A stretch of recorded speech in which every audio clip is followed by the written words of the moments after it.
Kalau dia jenis semayang saja, jenis buat baik dengan Allah saja, taat kepada Allah saja, kemudian dia tinggal tanggungjawab terhadap ibu dan ayah dia, maka batal tanggungjawab ibu dan ayah dia, tidak dikira oleh Allah Subhanahu Wa Taala. Ini undang-undang alam. Undang-undang ini telah pun dimaktubkan oleh Allah Subhanahu Wa Taala semenjak azali sehinggalah kiamat. Jangan perang dengan mak dan ayah, jangan berperang siapapun mereka dan apapun kejahatan yang mereka buat. Sebab kedudukan ibu dan ayah dalam kehidupan seorang anak telah pun dimaterikan oleh Allah Subhanahu Wa Taala bahawa wajib dia menghormati dan mentaati mereka.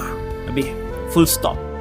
Hari ni ramai yang berperang dengan mak ayah ni ramai. Kuliah dia main, tapi dah 18 tahun tak cakap mak dengan ayah. Akhirnya selepas 8 tahun duk main masjid, duk semayang, dia duk berasa tak tenang di situlah. Walaupun mak dia jenis tak pernah semayang. Ibu ni walaupun dia kafir, dia tetap wajib dihormati dan dia tetap wajib ditaati. Hari ni mak kecil hati dengan kita, mak marah dengan kita, kita buat dosa besar dengan mak kita, bertikam lidah dengan ibu kita pukul 8:30 pagi, tikam lidah, angkat suara, maki dia 8:30. Tu juga Allah murka dengan kita.